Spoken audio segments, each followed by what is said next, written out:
ICC champions ట్రోఫీని 12 ఏళ్ల తర్వాత team India సగర్వంగా సొంతం చేసుకుంది. రోహిత్ సేన ఫైనల్లో కివీస్ను చిత్తు చేసి గెలిచింది. పాకిస్తాన్ ఆతిథ్యం ఇచ్చిన దుబాయ్ వేదికగా జరిగిన మ్యాచ్లన్నింటిలో కూడా ఒక్క ఓటమి కూడా లేకుండా భారత్ అజేయంగా నిలిచింది. హేమ జట్లను ఓడించి ట్రోఫీని కైవసం చేసుకున్న టీమిండియాకు ఈ సంబరం ఎంతో ప్రత్యేకంగా మాట్లాడుకోవచ్చు. అందుకు కారణాలు చాలానే ఉన్నాయి. అవేంటో బ్రీఫ్గా ఒక్కదాని గురించి తెలుసుకుందాం. టెస్ట్ సిరీస్లో వరుసగా పరాజయాలు ఎదుర్కొన్న టీమిండియా ఐసీసీ ఛాంపియన్స్ ట్రోఫీ 2025గా విజేతగా నిలుస్తుందని తొలుత ఎవరూ భావించి అయితే ఉండరు. మనతో పోలిస్తే ఇతర జట్లు కాస్త బలంగానే కనిపించాయి. ఆతిథ్య హోదాలో బరిలోకి దిగిన డిఫెండింగ్ ఛాంపియన్ పాకిస్తాన్ నుంచి ప్రమాదం పొంచి ఉన్నదని ఛాంపియన్స్ ట్రోఫీ 2025 మొదలు కాకముందు విశ్లేషకుల వాదన. ఇంగ్లాండ్తో వన్డే సిరీస్లో భారత మేనేజ్మెంట్ ప్రయోగాలు చేయడంతో మళ్లీ 2007 సీన్ రిపీట్ అవుతుందా అనే ఆందోళన చాలా మందికి రేగింది. అప్పుడు కూడా భారత్ వన్డే ప్రపంచ కప్లో గ్రూప్ స్టేజ్కే పరిమితమైంది. చాప్టర్ కారణంగా టీమిండియా దారుణమైన ప్రదర్శన చేసిన సంగతి అందరికీ తెలిసిందే. కానీ ఇప్పుడు గంభీర్, రోహిత్ ద్వయం చేసిన ప్రయోగాలు భారత్ విజయానికి పునాదులుగా మారిపోయాయి అని చెప్పుకోవాల్సిందే. అయితే సాధారణంగా కేఎల్ రాహుల్, అక్షర్ పటేల్ బ్యాటింగ్ సామర్థ్యాలను విశ్లేషిస్తే ఈ ప్రయోగం బెడిసి కొట్టడం ఖాయమనేదే చాలా మంది భావించారు. కానీ జట్టులోకి అదనంగా బౌలర్ను తీసుకోవడంతో పాటు ఎడమ చేతి వాటం బ్యాటర్ను ముందుకు తీసుకురావాలనే కోచ్ గౌతమ్ గంభీర్ ఆలోచన అద్భుతంగా పనిచేసింది. అక్షర్ పటేల్ను 5వ స్థానంలో పంపించిన మేనేజ్మెంట్ కేఎల్ రాహుల్ ఏకంగా 6వ స్థానంలో ఆడించింది. ఇందుకు ఇంగ్లాండ్తో వన్డే సిరీస్లోనే పునాది వేశారు. అప్పుడు అక్షర్ పటేల్ పర్వాలేదనిపిస్తే రాహుల్ మాత్రం కాస్త తడబాటుకు గురయ్యాడు. దీంతో ఈ ప్రయోగం ఏమవుతుందని టెన్షన్ చాలానే పడింది టీమిండియా మేనేజ్మెంట్. కానీ అసలైన టోర్నీలో మాత్రం నేను ఎక్కడైనా ఆడేస్తా అంటూ కేఎల్ రాహుల్ నిరూపించాడు. ఛాంపియన్స్ ట్రోఫీలో టీమిండియా ఆడిన 5 మ్యాచ్ల్లోనూ ఆల్మోస్ట్ 90% దగ్గర దాకా ఉండి గెలిపించాడు. అలాగే మంచి ఫినిషర్గా పేరు కూడా తెచ్చుకున్నాడు. రిషబ్ పంత్ని కాదని తనకు అవకాశం ఇచ్చిన మేనేజ్మెంట్ నమ్మకాన్ని గట్టిగానే నిలబెట్టుకున్నాడు. 5 మ్యాచ్లు ఆడిన ఛాంపియన్స్ ట్రోఫీలో 5 మ్యాచ్ల్లో కలిపి 6వ స్థానంలో బ్యాటింగ్కి వచ్చి అతడు ఏకంగా 140 పరుగులు చేశాడు. అక్షర్ పటేల్ కూడా దూకుడైన ఆట తీరుతో మ్యాచ్లను మలుపు తిప్పిన సందర్భాలు ఉన్నాయి. అయితే ఆస్ట్రేలియా, న్యూజిలాండ్ టెస్ట్ సిరీస్లో రోహిత్ శర్మ, విరాట్ కోహ్లీ పరుగులు చేయడంలో తీవ్రంగా ఇబ్బంది పడ్డారు.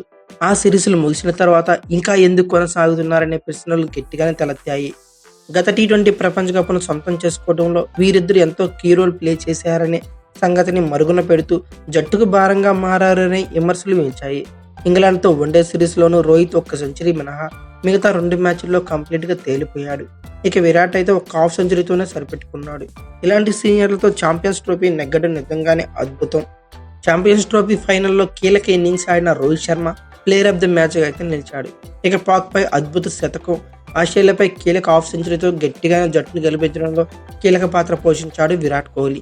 ఈ టోర్నీ ముందు వరకు వీరిద్దరు రిటైర్మెంట్ ప్రకటిస్తే బాగుండు అని అభిమానులు అనుకున్న తరుణంలో ఇప్పుడు మున్ముందు కొనసాగాలని కోరుకుంటున్నారంటే భారత విజయాల్లో వీరి పాత్ర ఎంతగా ఉందో మీరే అర్థం చేసుకోవచ్చు. టోర్నీకి ముందే భారత జట్టు భారీ షాక్ తగిలింది. స్టార్ పేసర్ జస్ప్రీత్ బుమ్రా గాయం కారణంగా ట్రోఫీకే దూరం కావడం అభిమానులకు తీవ్ర నిరాశకు గురిచేసింది.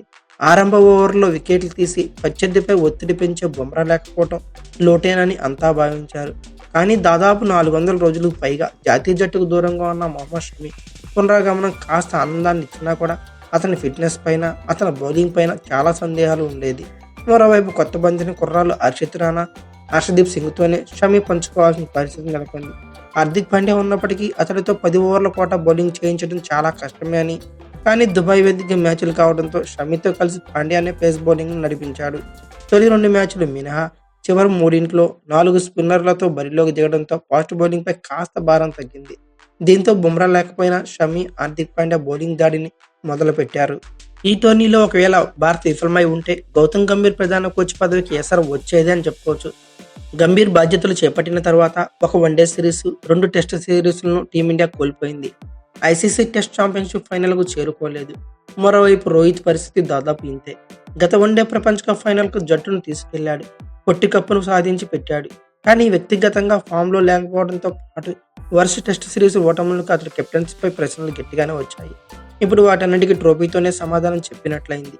ఇక వన్డే ప్రపంచ కప్ 2027 వరకు రోహిత్ శర్మ కొనసాగాలని డిమాండ్లు ఇప్పుడు గట్టిగానే వినిపిస్తున్నాయి. మరోవైపు గౌతమ్ గంభీర్ మాటకు ఇక నుంచి ఎదురు లేకుండా పోతుంది అనటంలో సందేహం కూడా లేదు. టీమిండియాకు పిచ్ అడ్వాంటేజ్. ఛాంపియన్స్ ట్రోఫీలో మన జట్టు సెమీస్కు చేరినప్పటి నుంచి విదేశీ మాజీల నోటి నుంచి వచ్చిన మాట ఇది ఒక్కటే. వీళ్ళ పిచ్చి, వీళ్ళు దుబాయ్ ఇంటర్నేషనల్ క్రికెట్ స్టేడియంలో అన్ని మ్యాచ్లు ఆడటం, ఎక్కడికి జర్నీ చేయకుండా అక్కడే ఉండి ప్రాక్టీస్ చేయటం, ఇదంతా టీమిండియాకి అడ్వాంటేజ్ అని చెప్పి విదేశీ మాజీల నుంచి వస్తున్న మాట అయితే ఇదే. దుబాయ్ వేదికగా ఒకే మైదానంలో ఆడటం వల్ల భారత్కు ప్రయోజనం కలిగిందనేది వారి వాదన. కానీ ఇక్కడ 4 పిచ్చులు ఉంటాయని మాత్రం ఎవ్వరూ మాట్లాడటం లేదు. ఇక టాస్ గెలిస్తేనే కదా అడ్వాంటేజ్ అనేది వినియోగించుకునేది. తొలుత బ్యాటింగ్ లేదా బౌలింగ్ ఎంచుకోవాలి అని నిర్ణయించుకునే ఆస్కారం కలుగుతుంది. కానీ భారత్ ఈ ట్రోఫీలో ఆడిన 5 మ్యాచ్ల్లోనూ టాస్ ఓడిపోయింది. అప్పుడు ప్రత్యర్థి జట్టుకే కదా నిర్ణయం తీసుకునే ఛాన్స్ ఉంటుంది.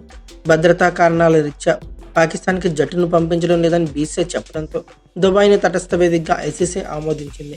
కేవలం ప్రయాణం మాత్రం ఇక్కడ కలిసి వచ్చే అంశంగా మాట్లాడుకోవచ్చు.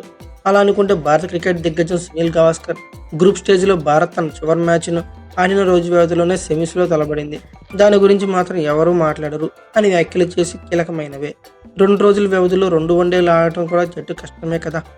ఏది ఏమైనా టీమిండియా ఆల్రౌండర్ షోతో అదరగొట్టింది. 12 ఏళ్ల తర్వాత ఐసీసీ ఛాంపియన్ ట్రోఫీని ముద్దాడింది. అయితే ఈ ఛాంపియన్స్ ట్రోఫీ ఆనందాల గురించి మీరేమనుకున్నారో ఖచ్చితంగా కామెంట్ బాక్స్లో పిన్ చేయండి. అలాగే ఈ వీడియో కనుక మీకు నచ్చితే like, share, comment plus subscribe చేసుకోండి. అలాగే పక్కనే ఉన్న బెల్ ఐకాన్ అక్కడ మాత్రం మర్చిపోకండి. Thank you for watching. Have a nice day.